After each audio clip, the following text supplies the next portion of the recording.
everyone, welcome back to Story Behind the Story. I'm your host, Courtney Rowe, and today with me I have Kendrick, who did a story about Tarkio Tech. So, can you give us a little rundown on what your story is about?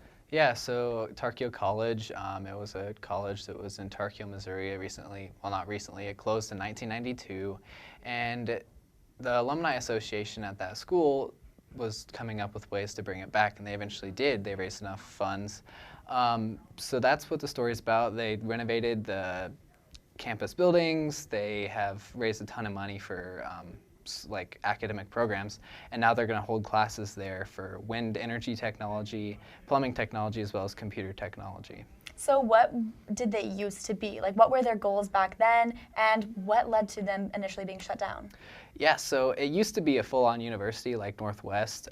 It was a smaller university, so they had to recruit a lot different than we do, but instead of just plumbing and wind technology, back then they had degrees in everything from business to sports to coaching and that kind of thing. So now it's basically just focused on the technical side of things. Now, I know you kind of mentioned that because they're so technical, they're more focused, that this will also be beneficial for neighboring businesses, more specifically the energy companies. So can you kind of explain how this relationship will be beneficial?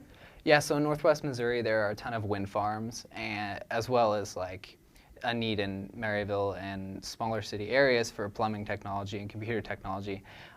It's an industry that's very much in need right now, so they're doing those classes in relation to businesses that are in this area.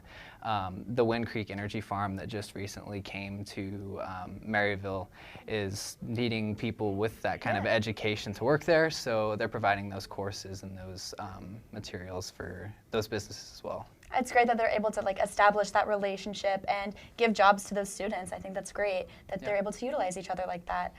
So who all did you get to talk to, and what all did they have to say? Yeah, I talked to Del Morley. He actually coached at Northwest for 2 years basketball. He was an assistant coach in basketball. And he played football at Tarkio College for the Tarkio Owls. That was their mascot. And they had these really 70s like purple and white uniforms, and he shared a picture with me of him and his senior teammates in the 1974 season. So it was cool to talk to him and get his experience in that college. He ended up majoring in business, graduated in 1974, and then went on to do several coaching jobs afterwards. So it was cool to talk to him. I did, in fact, try to get an interview with former presidential candidate Marco Rubio, because he actually went there for 1 year, and it was 1989 to 1990. He ended up realizing that he's not very good at football and became a politician. So that was really cool. Yeah, it was really cool to try to get an interview with him. His campaign staff immediately got back to me, but he was interested but did not have time. So unfortunately I didn't get that, but it was really cool to go for it. When are they expected to open? Tarkio Tech, the school itself is expected to open in January of 2020, so pretty soon. So do you know anything about how the structure of the classes, what that's going to look like? I didn't learn much about the specific classes because they're still trying to come up with exact numbers on tuition. So that'll really determine what kind of classes they get to teach. But they did say that it was going to be largely focused on the wind farm, that kind of technology when you're dealing with wind turbines, that kind of thing. Well, I can't wait to see how that works out. I hope that they have more success than they did back then. But what should we be expecting from you personally in regards to future stories?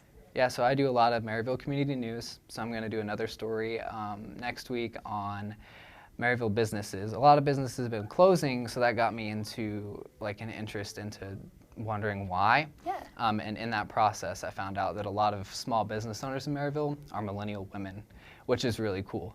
So I'm going to kind of expand and explore on that topic. Can't wait to read it. Thank you so much for sitting with me today and answering my questions. And thank you everyone for watching, and I'll see you guys later.